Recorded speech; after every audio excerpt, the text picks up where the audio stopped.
నమస్కారం. The music lovers, gamers మరియు adventure జూకీలందరికీ ఇది టర్బో టోర్పెడో అన్నారు. మీకు తెలియాల్సిన ప్రస్తుత శీర్షికలు మాకు ఇవ్వడం మొదలైంది.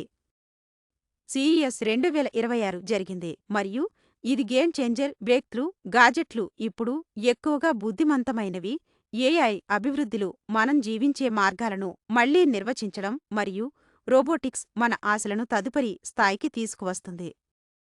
ఇది కేవలం టెక్నాలజీ గురించి కాదు, మనం మరింత మంచి ప్రపంచాన్ని మార్చడం గురించి. అంతేకాకుండా Samsung music studio 5 home speaker సున్నితమైన రూపకల్పన మరియు సులభమైన కనెక్టివిటీ ఫీచర్లు ద్వారా నిలిచిపోయింది. ఇది మొత్తం షో స్టాపర్. కానీ మీరు గేమింగ్ ప్రేమీలందరికీ కొత్త సమాచారం కోసం సిద్ధం చేయండి. ఆడియో మీకు తెలియని విషయం ఉంది. ఆర్పిఎం తక్కువగా ఉండటం సంభవిస్తుంది మరియు ఇది పీసీ ఆసక్తులకు ధరలను పెంచుతుంది. అది నిజం కాదా? ఇంకా మరింత ఆనందదాయక విషయంలో పర్సనల్ ఇవిటియోల్స్ కొత్త మైలురాయిని సృష్టి